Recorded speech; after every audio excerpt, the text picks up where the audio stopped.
এখন কি রাজাকারদের হাতে আমি স্বাধীন বাংলাদেশের নেতৃত্ব ছেড়ে দেব? যারা রাজাকারের হাতে নেতৃত্ব ছাড়তে চায় আমি তাদের ভোট চাই না।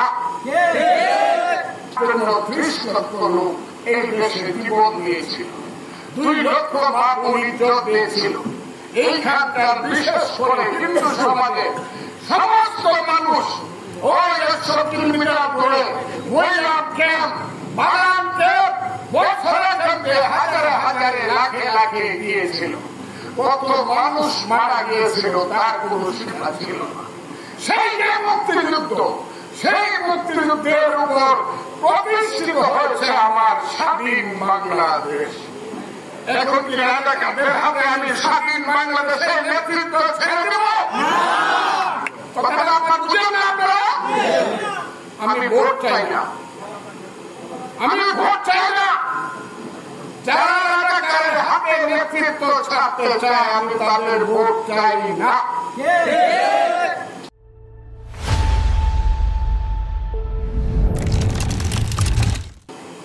কথাটা খুব ক্লিয়ার। আমি ভোট চাই তাদের যারা মুক্তিযুদ্ধকে স্বীকার করে, যারা মুক্তিযুদ্ধের বাংলাদেশকে মানে, যারা এই দেশে মাথা উঁচু করে দাঁড়াতে চায়। মুসলমান একজন সন্তান, সে একটা দিয়ে মাদ্রাসায় যাবে,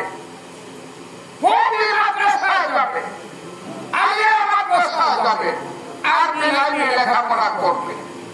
সে যখন আলিফ বে এসে করবে, আরেকটি ছেলে মুসলমানের ভাই সে স্কুলে যাবে, প্রাইমারি স্কুলে, সে করবে সরু সরাইয়া রসুই দীর্ঘই। আপত্তি আছে? ও যখন করবে আলহামদুলিল্লাহ রাব্বিল আলামিন মাদ্রাসায়, আরেকটি ছেলে সে করবে পাখি সব করে রাতি পোহালো, কারণে কুসুম কলি সকলে ফুটিল, রাখাল গরুর পাল লয়ে যায় মাঠে। আপত্তি আছে? আরবি পড়াও চলবে, বাংলা পড়াও চলবে। মৌলানা সাহেব হবে, বিজ্ঞানী হবে, নাকি হবে না বিজ্ঞানী?